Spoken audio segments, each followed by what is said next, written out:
You could see it in his eyes, hear it in his voice. Lewis Hamilton wasn't just frustrated after the Spanish Grand Prix. He sounded broken. Out-qualified by Charles Leclerc, for only the second time this season, he had talked up a shot at the podium, definitely. But once the lights went out in Barcelona, it all fell apart again.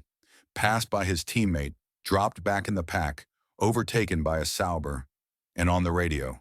Unbelievable, guys. This car is the worst it's ever been. But maybe, just maybe, it wasn't all doom and gloom. Because while most eyes were locked on the final result, P6, another missed podium, former F1 driver David Coulthard was looking elsewhere. And what he saw? Something Ferrari and Hamilton can still build on. Let's break it down. Hamilton's race started rough. He lost pace early, and Ferrari quickly pulled the trigger. Team orders.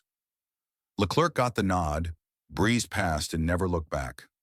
Another blow for Hamilton, who later told Sky F1, "I just had a really bad day. It's probably just me." But according to Coulthard, that self-blame might be a little too harsh. There was a phase in the middle of the race where he was matching pace. He told Channel 4, "That's where you find hope." Sure, the first stint was shaky, but in that middle window, Hamilton found something. Comfort, confidence, consistency.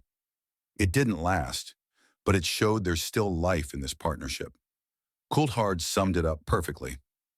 Right now, he's a bit punch-drunk from trying to get on top of the Ferrari, but there are positives. And that might explain why Ferrari team boss Fred Vasseur dropped a subtle truth bomb post-race. Hamilton did have a car issue in the final stint.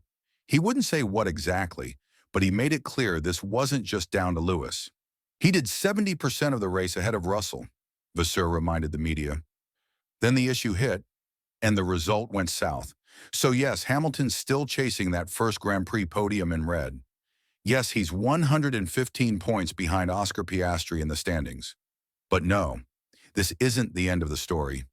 There's still fight left in him, still flashes of what could be. And if Ferrari can get the car sorted and Hamilton gets that fire burning again, don't count him out.